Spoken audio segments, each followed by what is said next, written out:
জানো সুমা, আমি জিনু যাই হিনু আমারে মানুষ এমন সম্মান করে, যে সম্মান করে মানুষ আমারে, জিনু যাই মনে করলে হিনু আমার সম্মান করে। কত সম্মান করবি?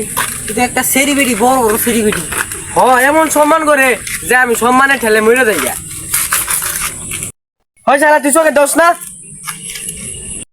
কি করলি তুই চোখে দিনে মানে?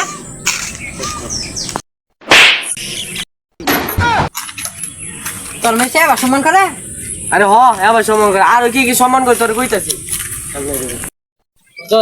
একদিনকে আমি একটা সেরা হুন্ডার মধ্যে বসছিলাম। এই হুন্ডালা সেরা আমার হ্যান্ডশিপ করে, কুলাকুলি করে কই যে ভাই আমি অন্যের অনেক বড় ফ্যান, ভাই আমি অন্যের অনেক বড় ফ্যান। আমার হ্যান্ডশিপ করে কুলাকুলি করে। কত করবো? তুই যে সেলিব্রিটি, কত আগে তো দেখলামই। সত্যি করবো কি কইসাল? সত্যি কথা মানে হলো আমি হুন্ডার মধ্যে বসছি, হুন্ডালায় আমার চোর মেয়েরা কই যে তুই আমার হুন্ডার মধ্যে বসুত কে, যা এদিকে পয়সা যিনি বসত পয়সা জায়গা। আমি যদি কোনো দোকানে যাই, এই দোকানদাররা বা দোকানের কাস্টমারেরা আমার কোনো টেকাটা জিনিস হয়তো কিনা খাওয়ায় না, আমি আমার নিজে থেকে জিনিস কিনা খাই। তুই জানি তোকে বাড়ির জায়গা এনকা, আমি আমার বাড়ির জায়গা।